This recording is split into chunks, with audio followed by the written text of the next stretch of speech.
Welcome back, everyone, to Why She's Winning. I'm your host, Christy Rutherford, and today we have one of my favorite people in the whole wide world, Michelle Pierre-Poinsett. How are you? I'm well, thank you. Glad to be here. Awesome. Y'all like to have fun. We're going to have a little bit of fun on this interview. I hope that you find it fun. I always find you fun, Christy. We worked together in 2020. And your results have been, just amazing. I'm proud of you. And the growth that you've had internally, which affected your external conditions. So tell the audience a little bit about what were some of the challenges that you were having that made you want to reach out and change, really. Well, it's interesting because I didn't fully see the challenges that I needed to work on when I first reached out to you. You're not the first coach that I've worked with. I've worked with a couple of others that have given me or to help me position myself to advance within my career as an in-house lawyer. And that's what I thought I was getting with you. I was ready to go to the next level, go from director to an executive level. And you were outspoken and direct in some of what I saw on social media. So I thought, she seems like she's a good person to work with.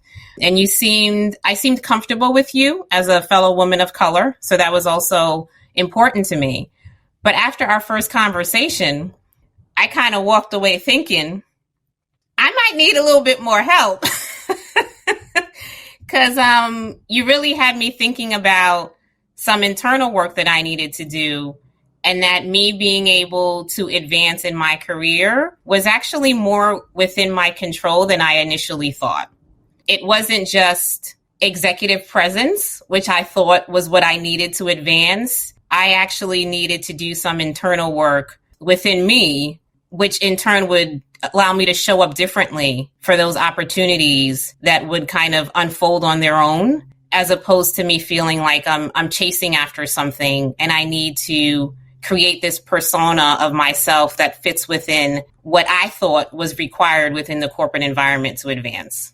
Yes, that's so good. So let's talk about executive presence with what you thought it was and now what you know it to be.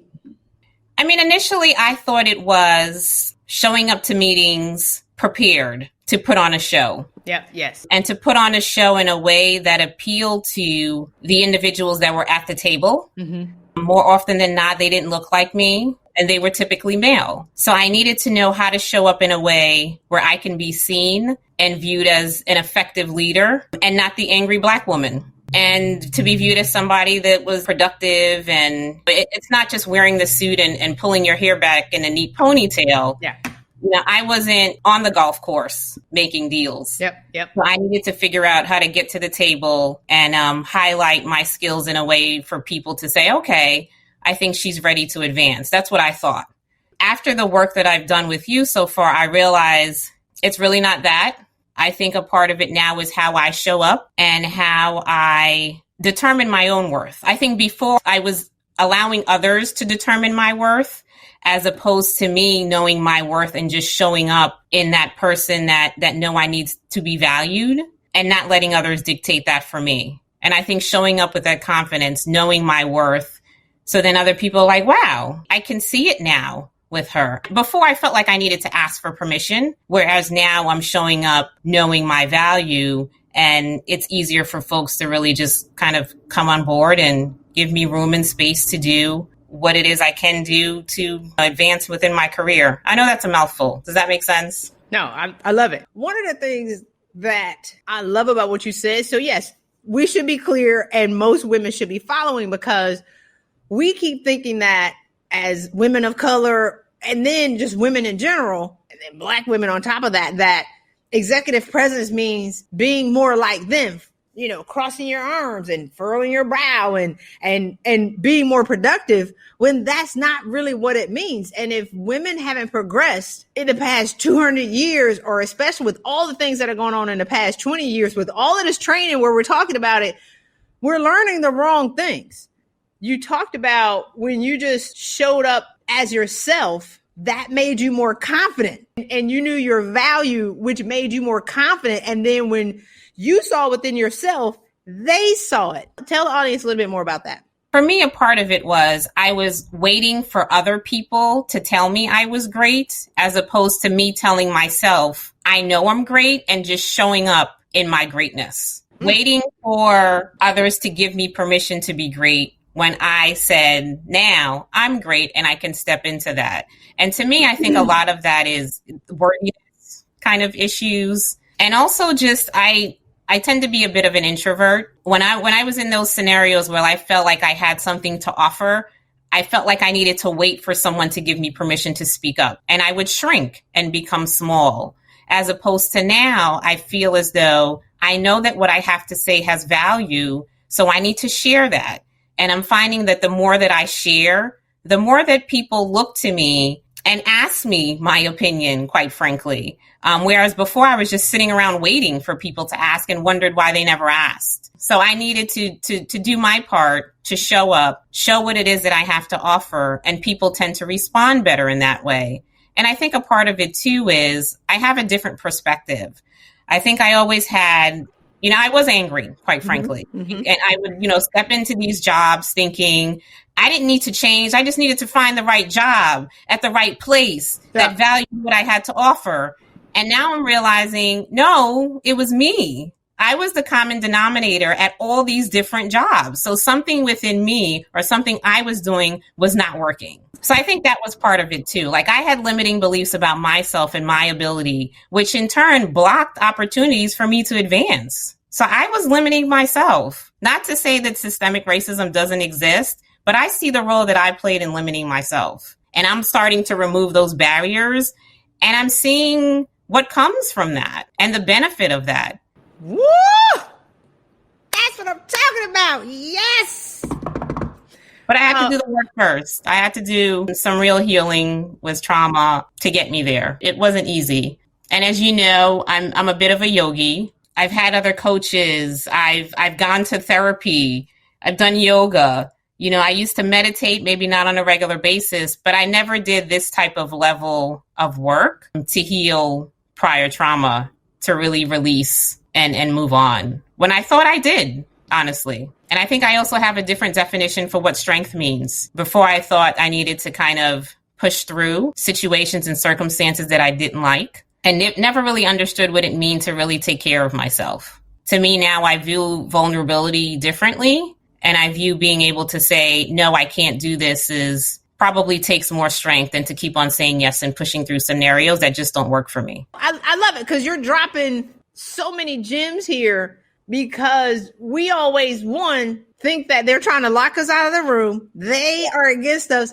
Look, let's be clear, which is a strong narrative in the State of the Women in the Workplace from McKinsey. Organizations need to do more for women of color. It's in all of the articles, Forbes articles, Bain studies. Managers need to be more receptive to what women of color have to offer. Well, they are receptive, but women of color are sitting in the room waiting for somebody to ask them the question. Right. This is what I understand and what I know to be true. Everybody's going through something. So we look at our senior leaders like maybe one day they're going to change and acknowledge me. No, they got squirrels running around in their heads too. They have problems too. What are we going to do differently to make them look up, be like, wait, did she just start talking? And they hired you for your talent that you're keeping to yourself. So it's a self-perpetuating disaster. Yes. And it's definitely not a good scenario where you're looking for others to tell you what your worth and value is. That's not a good way to enter into a situation. I mean, it just doesn't end well. I mean, that was what was creating the anger within me. When I would look around and say, okay, I have 2 advanced degrees, or I've been practicing longer than others, but I seem to not be able to get into a role that really reflects my ability. So stop accepting the roles. Right? Start setting goals and moving towards them. But you were accepting the roles, but you weren't showing up. How you were in person wasn't matching the paper. Agreed. Because you were waiting for them to ask you, and they didn't ask. So they kept moving on without you. And you were like, no, wait, aren't you going to ask me? And now it's, which made you angry. So even when you did talk, you were so mad. It didn't come out well. Let's just say that. It didn't make for pleasant experiences. And at the end of the day, who wants to work with some? And then the thing is, what I realized too is that there was resentment that was building up, right? And as much as I felt like some people didn't know my value, I started to treat other people in a way that wasn't nice either. Like I would just be looking for the opportunity to be like, see, you don't know nothing. And I'm going to be like that to others. When, I mean, I didn't want to be treated that way. So why was I reacting that way? That doesn't make for anyone saying, yeah, let's vote for Michelle to lead more people and add to her team. I mean, it just doesn't add up. But I was just so deep in my own pity that I just couldn't get out of my own way. That's so good. Whew, you said pity. Because it's anger, resentment, hate. And it's not hate in a bad way, but it is hate because you're mad because you have all this talent and nobody sees it. And then it becomes haterade. Yes. And then pity. And what I love about what you were sharing is you did it. Like, hello. It's like we're creating all of these scenarios, but we're blaming other people and we're not moving ahead and we're not getting in the C-suite. So every time I read all these articles and all of these people are pointing fingers at everybody else, it's 20,000 people pointing at other fingers. And I'm the one like this. Just go ahead and turn that finger around. It's you. And it's funny that you say that because now you've helped me to kind of slow down my thought process a bit. And I start to dissect situations. Like when I feel myself getting angry, I start to think about why am I angry? And there would be scenarios where I would see other women in particular that are in higher roles. And I would look and I would hate, to your point. But now I'm like, don't hate. Like, figure out how to emulate. That's my thing now. And it's like, go talk to the woman and found out, how did she get to where she is now? As opposed to sitting from afar, all upset and angry. The anger is not doing anything for me. When I can turn that around and say, step up to the woman and say, look, I see where you are in your role. How did you get there? I mean, that would help me more than just sitting, be feeling small, not saying anything and just being angry. Now that you have the clarity, now you can have the conversations. Yes. Without blaming. Everybody's going through something, but it takes you to be like, and then what did you find the receptivity of the women? Because there are a lot of women who hate on the women at the higher levels. And I'm like, yeah, they'll talk to you right. If you go ask them a question, they'll give you advice. If you're worth pouring into and you're not coming in day one, pointing the finger, talking about them. Right. And I think that's the thing, right? It's not me saying, for example, a woman in color in a senior level, going up to her and saying, oh my God, how did you get past the systemic racism? I don't think it's that. I mean, I think the approach is, I have hopes of potentially being in a particular position such as yours. How did you get there? Do you have any tips? I mean, to your point, the approach makes a difference. But I was so angry that even if I were to approach someone at that point, I'd be putting out negativity. And now I'm realizing that comes back to me in a negative way, and it's not productive. We talked about where you were and then where you are, which was not an easy path. You did a lot of work. I did. And it was all internal. What was maybe one thing that you did or one thing that I said that made a click for you that really turned the light bulb on? It was like this. It's me.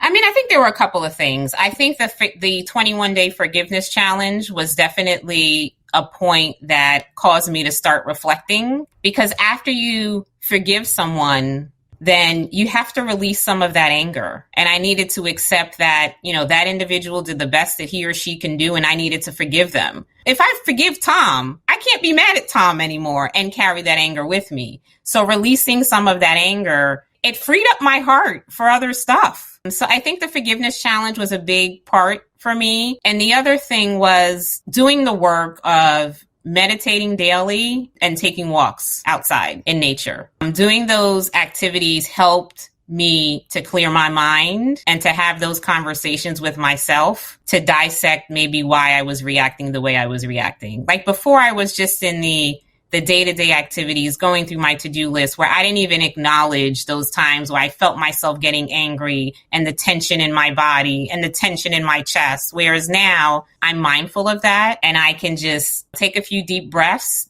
don't allow that to escalate and make sense of why that I feel the way I feel.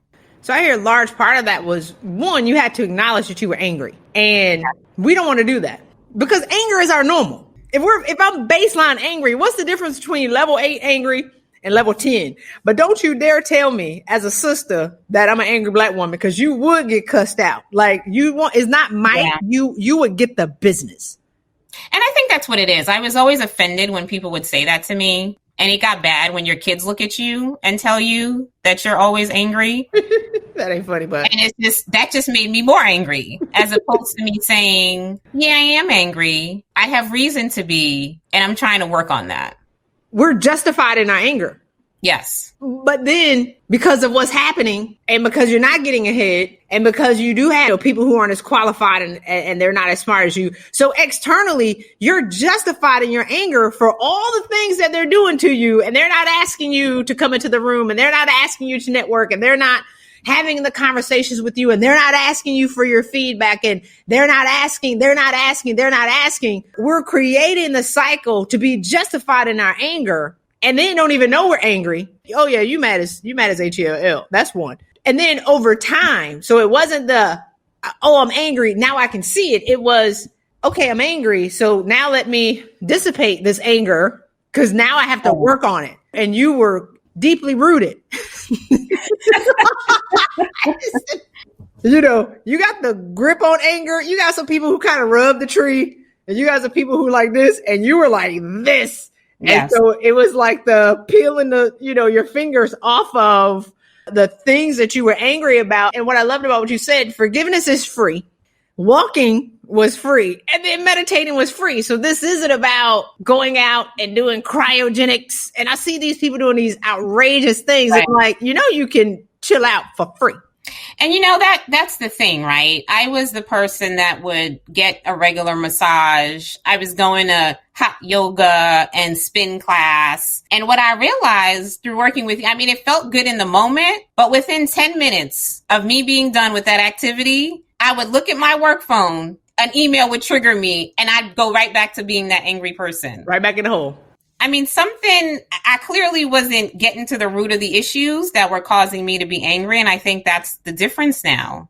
It's still hard. Don't think I'm not perfect. There's still those times where I get upset, but I can make sense of why and turn it into something that's productive, as opposed to this cycle of just being angry. Yeah. Yeah. I love it. A large part of the show is what I want women to realize, because Greek women are angry. French women are angry. Brazilian women are angry. Sisters are angry. But I really want women to know is that we get caught and we're trapped there in our 40s. And a lot of women die like that later. And then we're creating the medical conditions. Florence Scovel-Shinn said, unforgiveness is the most prolific cause of disease. She said, it's not a matter of what's the matter with you, but who's the matter with you. And James Allen talked about anxiety quickly demoralizes the body and leaves it open to disease and decay. So they were talking about this in 1909 and in the 1930s. And so the number one cause of death for Black women in America is heart disease and cancer. Right. And a lot of that is emotional baggage that we're dragging around with us. And then the workplace only exacerbates the challenge that we have. Tell the audience a little bit about not the, your childhood stuff, but how some of the same things in your childhood showed up at work. Because I talk to women all the time, and I go straight to the childhood, because that's my thing. That's trauma default. I'll be like this. So tell me what happened in your childhood. Life experiences for me in childhood. I'm a cancer survivor. So to your point, I've been there, I've done that. And you would think after facing death, I would think, why do I let these things upset me and cause me to be angry? I should be happy that I'm alive. But there was so much, to your point, childhood trauma that I hadn't processed, that I just carried that burden and that weight with me. I grew up in an environment, I'm Haitian. Both of my parents were really strict. They were definitely the type of parents where I just do as they wanted me to do. And a part of that started to create resentment that stayed with me. And I didn't have an opportunity to think on my own. So if I was ever in a scenario where I felt someone say something to me where they weren't allowing me to, speak my truth, or I felt like they were being controlling or, I don't know, hindering me in some way, I realized that I was reverting back to that little girl that was upset at the way her parents were treating her, but I didn't feel like I can do anything about it because I just had to comply as a child. My parents were not very affectionate. I mean, there were times, quite frankly, there was a bit of emotional abuse. You know, there were times where my father would tell me, "You're not intelligent." So if I was ever in a situation where I felt like someone was somehow alluding to the fact that I wasn't intelligent, then that was it. I'd go off. And those type of patterns did not help me within the workplace because those were triggers for me. And a part of the work that I did with you is making sense of what those triggers were or are and understanding how to kind of walk myself off the ledge before going off. Because at that point, to be honest with you, I was irrational because there were some times I'm seeing now that how dare this person question my intelligence? No, they weren't questioning my intelligence. They just had a simple question that they wanted me to answer. Like it wasn't that deep. Yeah. And I was getting upset over things that I really didn't need to. So that's important. Not to say that, I mean, there's a lot of crappy stuff in the world. It's hard being a Black woman in corporate America, but I definitely was kind of, it didn't take much to set me off. Woo! Walk around ticking time bomb, ready to get the business in. Yeah. And for me, it's not about my work is just different. It was not a comparison of this or that, but I was reading actually one of my friends who's a therapist talk about triggers. And he said that triggers are excuses. And he went on and on and on and like, don't come in here saying that's just my trigger. Like, I'm not trying to hear that. That's an excuse and da-da-da-da-da. They don't exist in my world. And I thought about for me and the work that I do, which is why it's different. So I tell people technically I'm an executive coach, kind of because I work with leaders because we need the most help. But I also do a lot of deep work, and triggers is where the magic is for me, because if you can understand why, like you said, somebody asked you a simple question, but your mind, boom, you throw lighter fluid on them and they with the business and they were like, what did I do? And so we're always being accused of overreacting, and don't tell me I'm overreacting, which throws more lighter fluid. Yes. Yes. And you're reacting from the mind of what your dad said to you like 40 years ago, and you have no idea. And then all the baggage that came along with that to now incinerate this one person who just had a simple question. And you being irrational, that was so good, because we're incapable of rational thought when we're in rage. Yeah, I would say that is correct. And I've experienced that. And I think me being able to not allow myself to get to that tipping point has allowed me to communicate better with others, which in turns creates better work relationships. Yeah, as I said, I'm still a work in progress, but I definitely can now see some of the things that I was doing to myself that wasn't helping me. Tell the audience about how, because I used to go home wiped out. Yes. And I didn't have kids. Like I tell people, I couldn't imagine being married with kids in this mental state that I was in at the senior level. Because it's different when we're younger, because there aren't really expectations, but your trauma default exacerbates the more pressure you're under. Yes. Because now you're caught and you're swirling. Tell us the difference between how you used to come home and how you are, and I know we're working from home now, but people are still being triggered on Zoom. Tell us the difference in, I think, your personal quality of life and how that's changed. I mean, that's changed as well. I'm a wife. I'm a mom. I have a 9 and an 11-year-old. And I didn't hear it before, but as I started to do the work with you, I started hearing my kids saying, "You're angry a lot." Like, it's like I would come home and it's like, what happened at work today? What are you angry about? And yikes. Yeah, I didn't realize how bad it was until I started to do the work with you and actually started to listen to what my kids had to say and what my husband had to say. And I think that's what helped propel me to do the deep dive with you also. That's not what I want for my kids. In doing the work, I think there's definitely, it feels lighter in the house now. I have fun with my kids and my husband in a way that I didn't before. Yes. That's a huge benefit. And I want to stay that way. And I want to figure out how to, continue to do that and make that just how I live my life, as opposed to trying to compartmentalize it and say, I used to think to myself, I can be miserable at work, but I'll turn it off when I get home and it's not going to affect home. And I didn't realize that same B that I was at work, that was the same person when I came home. And my kids realized that, and that impacted how they interacted with me and what they thought of me. Both kids have no desire to be a lawyer because they think being a lawyer means being miserable at work and being, quite frankly, they're not going to say it, but a miserable person. I'm helping to change that narrative now, which I'm really proud of. That's so good. One, because they were telling you probably for years, you never heard them. Nope. One, going back to your parents, and we talked about this, and it was like 5 or so minutes ago. We look at our parents as our heroes, and we don't understand that they're broken people too. Yes. And with their problems. And then what I love to do is go back to the parents' childhood, which now you can see why the dad was broken and why he acts the way he does and why the mom was broken. Two broken people now having kids that they're breaking in their sometimes conscious and unconscious dysfunctions. Right. Because parents think that they're doing their best. They think they're doing their best by pushing you to be a lawyer so you won't be poor. Pushing you to get good grades in school so you won't be like some of the American kids who drop out of school in high school. That's not going to happen in my house. My kids are going to be successful. And then you become successful. I work with a lot of first generation, whether people move from different countries or whether they were born in the countries, with their parents. There are so many challenges that first generation people have because of the standards that their parents placed on them, but the parents have made a sacrifice for their kids. So they have high expectations.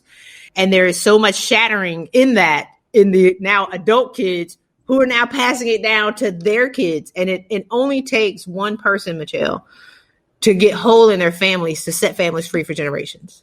And I remember you saying that during one of our sessions, and that really resonated with me. It made me feel empowered in that way, because especially as I was going through the forgiveness exercise, I thought about my parents. My father has since passed, but my mother's still alive. And when I talked to her, she wouldn't know how to show me affection because she didn't experience that as a child. Exactly. So why would I expect anything more from her? And I think that concept of knowing that she did the best that she can do and that I need to forgive her for how she may have harmed me in a way that wasn't intentional is what allows me to move on and to release some of that trauma. And to your point, with the hopes of breaking that cycle, so I'm not passing it on to my kids.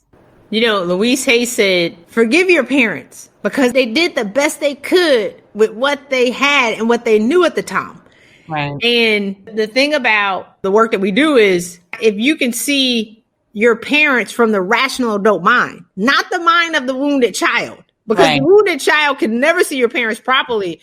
But if you understand how tough it was from the rational adult mind, seeing yourself in the movie, you be like this. So how can I really expect the perfect childhood when they were just incapable of giving it to me? And that's how you truly forgive. Yeah, I agree. And that forgiveness it's not just for the benefit of my relationship with my mother today. It's for the benefit of me, not walking around with this weight on my shoulders saying I'm miserable because my mother didn't show me affection. I mean, I think that's huge to be able to shift my perspective in that way. I think has freed me to be happier in my life, not just in terms of my relationship with my mother, just in general. I had you start dancing. Because you take yourself very seriously, as all good lawyers do. I do. Talk to the listeners about the benefits of just moving and actually being happy. I think something that you really helped me with is you asked me what activities kind of bring me joy, and dancing is definitely one of them. At the point that we met, I wasn't dancing very often. I tend to be kind of serious for the most part, but to be able to dance and to feel that joy. And then I would hear you in my head, I need to figure out how the joy that I feel while I'm dancing, I feel in every other aspect of my life. Yes. And I think that was huge in me in terms of evaluating how I'm spending my time. Who am I spending it with? What am I doing? So that joy that I have when I'm dancing, like it stays within me, and just I can carry it with me in other aspects of my life. And when I need to remember, I just got to dance again. Before, I think I used to think I enjoyed dancing and dancing would bring me joy, but that's just not my life. Whereas now it's, no, that can be my life. I mean, things happen in life that are horrible, but I still owe it to myself to put myself in position to feel joy as often as possible. So that movement is very helpful for me. And then just listening to the music it's just fun. You're a cancer survivor, which is phenomenal. And I keep forgetting because it's not a part of your present. It matters. I'm not saying that it doesn't matter. Yeah. But sometimes people use that as a reason for why they're fearful or want, either you can go either way. You can be like, I'm afraid it's going to happen, so I'm going to live safe and in a bubble forever. Or I'm just going to go all the way out and shave my head and jump off cliffs and all those other kind of things. But you didn't lift. You just stayed there. Does that make sense? And it's funny in some ways. I think I became even more conservative because at the time that it happened, I was just so focused on going through treatment and doing everything I needed to do to prevent a recurrence that I didn't realize I wasn't living. Like I was eating right. I had the plant-based diet. I was doing the yoga. I was doing the meditation. I was getting acupuncture. I was combining Eastern and Western medicine. And I thought I was healing. I didn't realize that wasn't the case until I started working with you and digging deeper and realizing, like, even when I get angry now, to your point, I've been through cancer. Like, why am I upset that I think somebody's talking to me sideways at work? Who cares? Now I can laugh at it, whereas before I'd be ready to explode. But yes, I didn't heal in the way that I thought I did. And I think that's the biggest aha moment for me. I was physically healing, but spiritually and emotionally, I was not. And I feel like that's where I am now. It's more of a holistic approach and really working towards being whole. What are 2 things that you think the audience can do now to be able to get to the other side of their joy? Can I say 3 things? I think it definitely that forgiveness exercise. 3. Yeah. I think the forgiveness exercise is huge. Making time to walk and meditate. I think that would be number 2. And I think the third thing is really identifying those activities that bring you joy and doing them as often as possible and setting a goal for yourself that you want to feel that way as often as you can every day. And then everything else will somewhat fall into place over time. I love it because we forget what it's like to be happy. Just to expand a little bit on the exercise, what brings you joy? Dancing. Okay, yes. Great. So dance enough and be like, okay, you remember what that feels like? Yes, I love it. Make that a part of your life.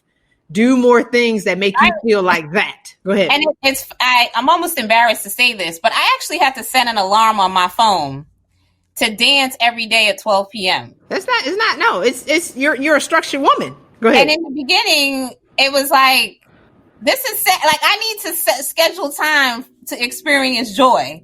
So in the beginning, I was like, wow, I'm kind of sad. But I needed that, and I needed to feel it often enough, consistently enough, where now when I decide what do I want to do or not want to do, I can think, if I don't think it's going to bring me that type of joy that I experience when dancing, I'm not going to waste my time with it. Yes. And then that creates a child that just doesn't get as angry. Hallelujah. So it sounds simple and quirky in terms of scheduling time to have or do those activities that bring you joy, but it's really important. And to do it consistently, even if it's just 5 minutes. That was huge for me. So the thing about it is you were committed. We're so busy, and creating and sustaining a new habit is the hardest thing that you'll do. Yes. So being happy is a new habit for you. I think before it was just, all right, this thing that I'm working on may suck, but I'm a strong woman, so I got to push through it. And I went from happiness being my baseline to I'm miserable, but I just have to push through it because that demonstrates my strength. Whereas now I'm like, no, pushing to have joy in my life as often as possible, that's real strength. Woo! Tweet that. Tweet that. This is and can I say one thing too? I think something else. It's not please. just joy. Something that you introduced me to is this concept of pleasure, which before I just didn't think about.